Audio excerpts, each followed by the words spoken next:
The morning mist clung to the dark waters of Fjord like the breath of sleeping gods. Bjorn Ironwill pulled his woolen cloak tighter against the biting wind as he guided his small fishing vessel through the treacherous waters near the rocky outcropping known as Raven's Teeth. At 19 winters old, he possessed the weathered hands of a seasoned fisherman and the keen eyes that had kept his family fed through many harsh seasons. The young Norseman had risen before dawn, as was his custom, to check the nets his father Ragnar had set the previous evening. Their village of Haugesund sat nestled in a protective cove, its wooden longhouses and stone hearths providing shelter for nearly 200 souls. But food was always a concern, especially with winter's approach painting the distant mountains white with early snow. Bjorn's breath formed small clouds as he worked methodically, his calloused fingers handling the rough rope with practiced ease. The nets had been good to them lately. Herring and cod filled their stores, and there had even been enough surplus to trade with the traveling merchants who occasionally braved these northern waters. But today, something was different. As he rounded the largest of the Raven's Teeth, a sound reached his ears that made his blood run cold. It was not the familiar cry of seabirds or the crash of waves against stone. This was something else entirely, a low, mournful keening that seemed to emanate from the very depths of the fjord itself. Bjorn's hand instinctively moved to the iron blade at his side, a weapon forged by his grandfather's own hands. The sound came again, closer now, and with it a disturbance in the water that sent small waves lapping against his boat's hull. Peering over the side, Bjorn's eyes widened in amazement and terror. There, trapped between two massive boulders that had fallen from the cliff face above, was a creature unlike anything in the songs of the Skalds. The sea serpent was enormous, easily the length of 3 longships placed end to end. Its scales shimmered with an otherworldly blue-green hue, like the northern lights captured beneath the waves. The beast's head, as large as a bull, thrashed weakly as it struggled against its rocky prison. The creature's eyes, ancient and intelligent, fixed upon Bjorn with what he could only describe as pleading. Deep gashes along its serpentine body leaked dark blood into the water, evidence of its violent struggle against the unforgiving stone. One massive boulder had pinned its tail, while another pressed against its side, creating a trap that would surely mean death if left unattended. For a moment Bjorn hesitated. Every tale told around the winter fires spoke of sea serpents as harbingers of doom, destroyers of ships and devourers of men. His own great-uncle claimed to have lost 3 fingers to such a beast during a raid on the Scottish coast. Yet looking into those ancient eyes, Bjorn saw no malice, only pain and a desperate desire for freedom. The young Viking's mind raced as he considered his options. He could simply sail away, return to the village, and speak nothing of what he had witnessed. The creature would perish, and the fjord would return to its normal state. Or he could attempt something that would likely be considered madness by his kinsmen. The serpent's keening grew weaker, and Bjorn noticed that the creature's breathing had become labored. Time was running short. "By Thor's hammer," he muttered, making his decision. Bjorn secured his boat to a nearby outcropping and dove into the frigid water, his thick woolen clothing immediately becoming waterlogged and heavy. The shock of the cold nearly drove the breath from his lungs, but he pressed forward, swimming toward the trapped beast with powerful strokes. Up close, the serpent was even more magnificent and terrifying than he had first realized. Each scale was the size of his palm, and when the creature turned its massive head toward him, Bjorn could see intelligence in its gaze that rivaled that of any man. The beast made no aggressive moves, seeming to understand that this small human intended to help rather than harm. Bjorn examined the situation carefully. The boulder pinning the serpent's tail was massive, but it rested precariously on a smaller stone that had wedged itself beneath. If he could dislodge that supporting stone, the larger boulder might shift enough to free the creature's tail. The rock pressing against the serpent's side would be more challenging, but Bjorn noticed a natural crack running through its center. Swimming back to his boat, Bjorn retrieved his fishing spear and the small iron hammer he used for boat repairs. The water was so cold that his fingers had begun to lose feeling, but he persevered, driven by a sense of purpose he couldn't fully explain. Working in the freezing water, Bjorn positioned his spear as a lever against the smaller stone, supporting the boulder. The serpent watched his every movement, occasionally making soft sounds that seemed almost like encouragement. Using all his strength, Bjorn pressed down on the spear's shaft, feeling the stone begin to give way. With a grinding sound that echoed across the fjord, the supporting stone shifted, and the massive boulder rolled slightly to one side. The serpent's tail was suddenly free, and the creature's relief was palpable as it flexed the previously trapped appendage, but the work was far from over. The second boulder still pressed heavily against the serpent's side, and Bjorn could see that the creature was growing weaker from blood loss and exhaustion. Swimming to the cracked stone, he began striking it with his hammer, targeting the natural fissure that ran through its center. Each blow sent vibrations through the water and into his numbed arms, but gradually the crack began to widen. The serpent, sensing what Bjorn was attempting, began to push against the boulder from its side, adding its considerable strength to the young Viking's efforts. After what felt like hours, but was likely only minutes, the boulder finally split along the crack line. The two halves tumbled away into the deeper water, and the sea serpent was finally free. For a moment, Bjorn and the creature simply regarded each other in the cold water. The serpent's wounds were serious but not fatal, and already the bleeding seemed to be slowing. Then, in a gesture that would haunt Bjorn's dreams for years to come, the massive beast lowered its great head and gently touched the young Viking's shoulder with its snout. The touch lasted only a moment, but in that instant, Bjorn felt a connection to something ancient and powerful beyond his understanding. The serpent's eyes seemed to bore into his very soul, as if it were memorizing every detail of his face and spirit. Then, with a grace that belied its enormous size, the sea serpent slipped away into the dark depths of the fjord, leaving only ripples on the surface to mark its passage. Bjorn floated in the water for several minutes, shivering violently as the cold finally began to overcome his adrenaline. Swimming back to his boat with numb limbs, he hauled himself over the side and lay gasping on the wooden planks, his mind struggling to process what had just occurred. As he sailed home through the morning mist, Bjorn made a decision that would shape the rest of his story. He would tell no one of his encounter with the sea serpent. His fellow villagers would think him mad, or worse, cursed by association with such a creature. Instead, he would carry this secret in his heart, a memory of the day he chose compassion over fear. But deep in the waters of Sognafjord, ancient eyes watched his small boat disappear into the mist, and an intelligence older than human memory began to plan how such kindness might one day be repaid. 3 months had passed since Bjorn's encounter with the sea serpent, and life in Haugesund had continued much as it always had. The autumn harvest had been completed.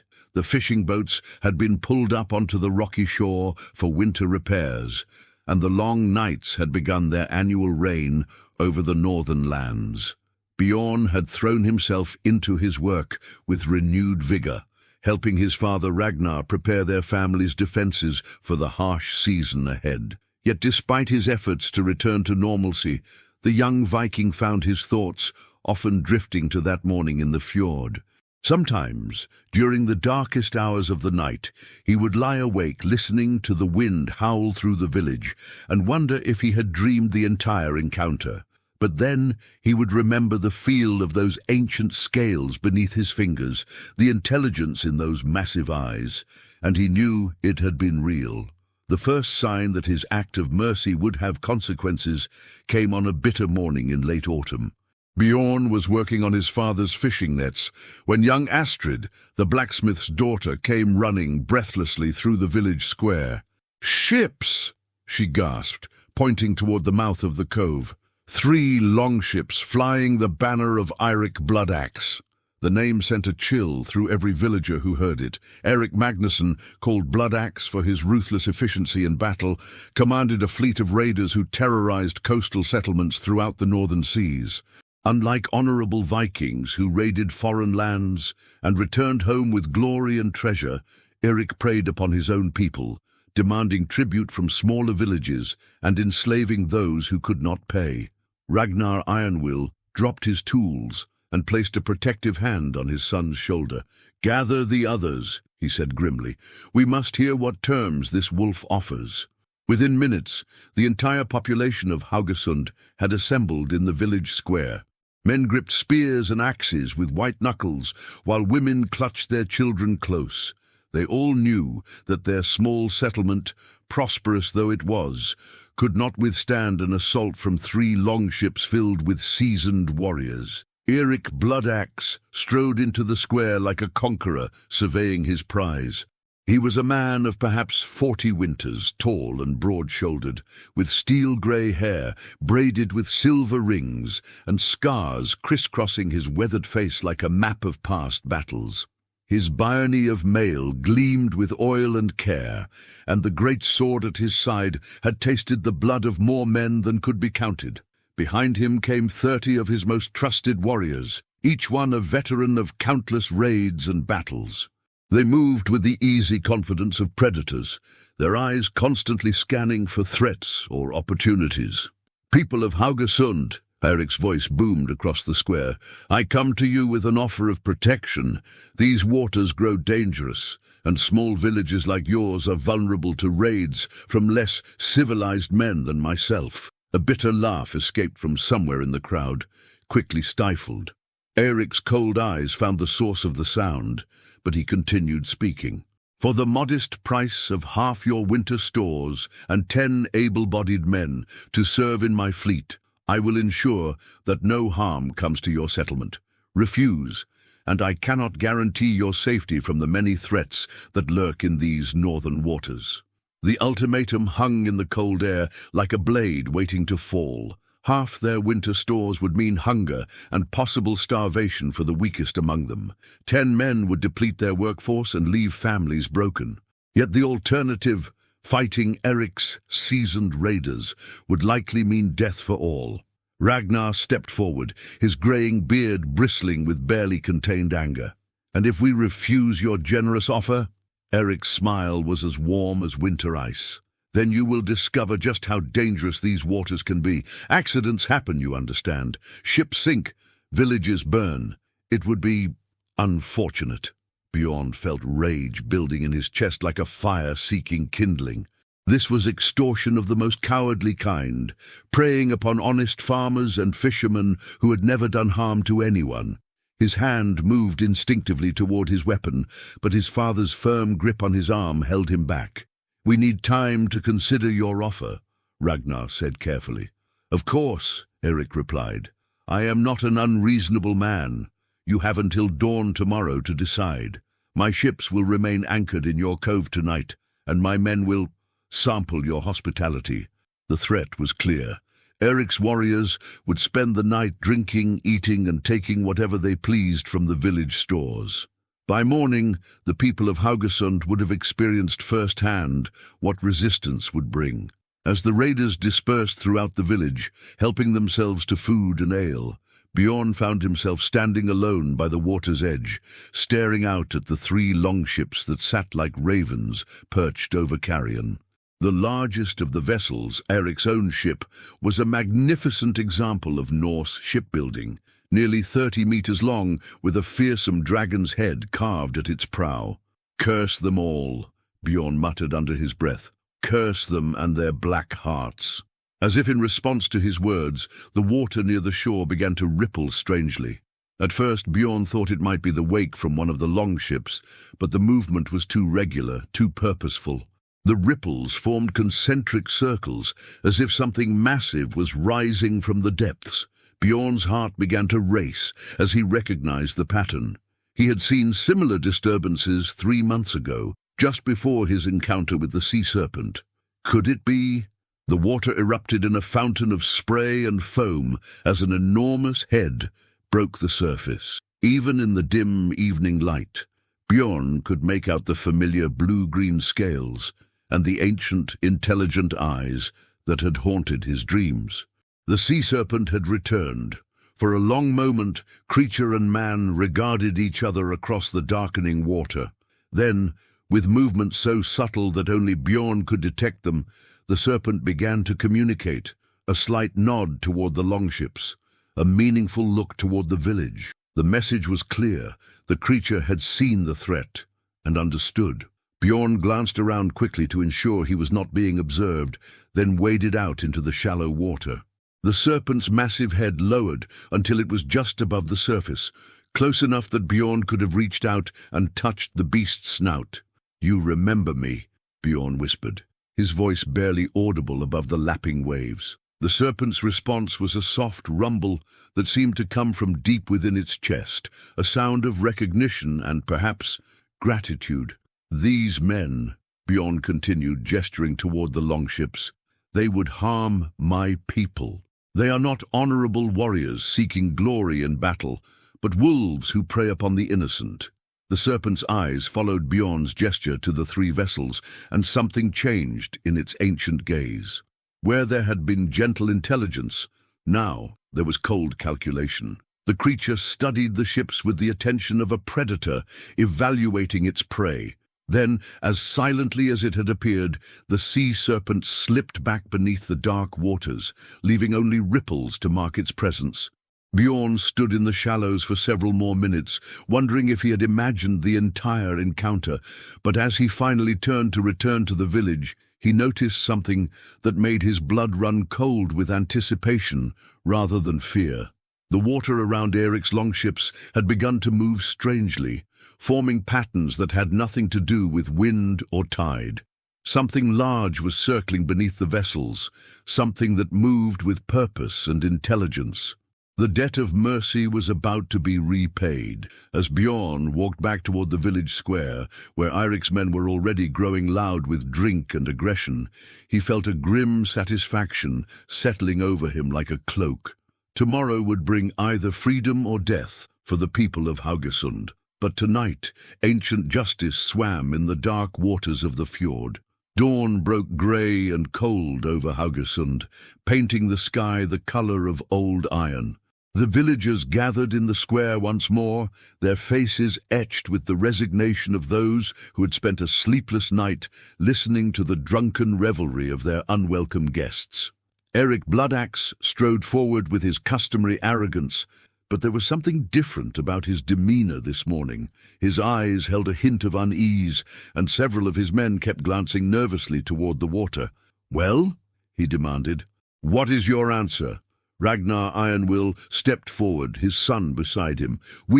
His words were cut off by a tremendous crash from the direction of the cove.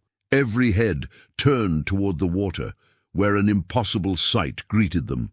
One of Eric's longships was sliding beneath the waves, its hull crushed as if by some enormous force. Even as they watched, a second ship tilted violently to one side, water pouring through a massive hole in its planking. "What sorcery is this?" Eric roared, drawing his sword. His answer came in the form of a serpentine head that rose from the water near his remaining vessel. The sea serpent was magnificent in its fury, scales gleaming like jewels in the morning light. With deliberate precision, it wrapped its coils around the third longship and squeezed. The sound of splintering wood echoed across the cove, like the bones of giants breaking. Eric's men who had remained on the ships threw themselves into the frigid water, swimming desperately for shore. But the sea serpent was not finished. It pursued the fleeing raiders with relentless efficiency, its massive tail striking the water with enough force to create waves that washed over the swimming men. By the time the survivors struggled onto the rocky shore, 3 longships and 30 warriors had been reduced to 12 shivering, weaponless men and their leader. The villagers of Haugesund stood in stunned silence as the sea serpent's great head turned toward them. For a moment that stretched like eternity, those ancient eyes sought out one face in the crowd. When they found Bjorn, the creature gave the slightest nod, a gesture of acknowledgement between allies. Then the serpent slipped back beneath the dark waters and was gone. Eric Bloodaxe stood dripping and defeated on the shore, his dreams of easy conquest lying in splinters at the bottom of the fjord. This is not over. he snarled. Yes, it is, Ragnar replied quietly. You have no ships, no weapons, and no power here. Take your men and go. If you return, perhaps the sea will not be so merciful next time. As the broken raiders began their long walk to whatever fate awaited them, Bjorn felt a hand on his shoulder. His father's weathered face held a mixture of awe and suspicion. That creature, Ragnar said slowly, it knew you. Bjorn met his father's gaze steadily. 3 months ago I found it trapped in the rocks near Raven's Teeth. I freed it. And said nothing? Who would have believed me? Ragnar nodded slowly, understanding. The old songs speak of bonds between men and the creatures of the deep. I thought them merely stories. Perhaps some stories are more true than we realize, Bjorn replied. In the years that followed, the tale of the Serpent's revenge spread throughout the northern lands. Bards sang of the young Viking who showed mercy to an ancient creature and was repaid in kind when his people faced their darkest hour. The story grew in the telling, as such tales always do, but at its heart remained the simple truth that compassion, even toward the most unlikely recipients, can return to us in ways we never expect. Eric Bloodaxe was never seen in those waters again, though rumors persisted that he died in a shipwreck far to the south, pulled down by something that survivors could only describe as the wrath of the deep itself. Bjorn Ironwill lived to become a respected leader in Haugesund, known for his wisdom and his strange affinity for the sea. On quiet mornings, fishermen would sometimes report seeing him standing at the water's edge, speaking softly to the waves as if addressing an old friend. And in the deepest parts of Sognefjord, where the water turns black and the bottom cannot be seen, something ancient and powerful continues to swim the eternal currents, guardian of a debt paid and a friendship that transcends the boundaries between species. The sea remembers kindness, the old women say, and sometimes when the world grows dark and hope seems lost, it remembers how to repay it.